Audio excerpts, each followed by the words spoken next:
So I'm currently just watching Shadow and Bone episode 2, and I have to say, I am still really loving the cinematography of it so much. Like, the show is just so beautifully shot.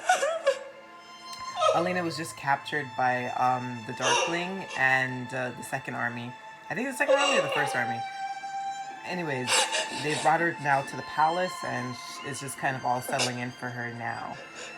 So we just had some scenes with the Six of Crows as well, and Nej basically having to revisit her past when she was sold off into a brothel when she's younger, and now she's kind of having to reconfront all that trauma, which ties into the heist that the Crows have been assigned, essentially into capturing Elena. I just have to say, I love the determination of Mal. They've done such a great job with establishing just how much they mean to each other. In the books, when you read, there is interpretation that Mal sometimes is wary of Alina, and while the show does foreshadow that he is wary of her powers, you could just see that protectiveness and that bond just really shine through. I know, like, one of the chief complaints of the book series, as far as the Shadow and Bone trilogy, a lot of the fans had a problem with Mal, thinking that he was just really annoying. A lot of times he came off almost petty and jealous of Alina and what she was able to do, and he kind of got off on being the protector and the provider for the two of them when they grew up together. And while I wasn't as turned off by that character when I was reading the books just recently, I can see why the character would have made some of the fans a little bit annoyed. But I think this show has done a really great job and wanting you to root for Mal and Alina that much more. I gotta say, the madam that they chose, that ties into the brothel that Inej was a part of, where Kaz is kind of indebted to them because he tries to buy her out, but he hasn't completely played in full.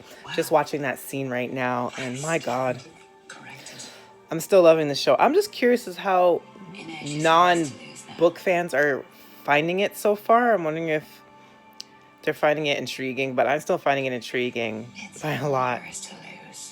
Didn't expect the actress that they picked for that madam. I don't know. She doesn't have that much of a sinister vibe as of yet. Like, I remember from the books, like, she was a piece of work, but the actress kind of has like kind of a fresh face look to her. I don't know how to describe it, but I don't know about her, but I have to say they're just doing such an amazing job. I am so on board for Malina. I am 100% shipping that all the way through. I haven't seen much of the interaction of the Darkling and Alina as yet. I mean, there was that whole Fredridan battle when they're trying to capture her and then he saves her, but you don't really get to see a lot of their chemistry play out just yet. But I've seen enough of Mal Alina to say, yeah, 100% on board. So I'm done episode 2 now. Still very much intrigued by how they incorporated the storylines of the Six of Crows duology and the Shadow and Bone together. It's actually pretty seamless as it seems so far. So kudos to Leigh Bardugo and the head writer for the adaptation. It seems really seamless right now. As far as what I'm looking forward to, there's a lot that I'm looking forward to as we go along, but there is the scene in the trailers, which isn't too much of spoilers, where Alina gets to kind of showcase what she can do with the Darkling in front of the kingdom, because they kind of have to make a show for it, because they have to say, okay, we have now found the Sun Summoner and now we have hope into destroying the fold, and you need to give the population some encouragement. So I'm looking forward to seeing how that played out, because we did see snippets of it in the 2 trailers that Netflix launched. So I'm looking forward to that as well. But everything still, in my opinion, is tone perfect. I just want to see the stakes rack it up. That's my thing. Like, I'm loving the Shadow and Bone part of the storyline, but I'm also waiting for the Six of Crows. And I'm really curious to see how like non book fans are reacting to the show. Again, I really need for this to get a second season. There's so much they can do with the story, and the book series actually does continue even further.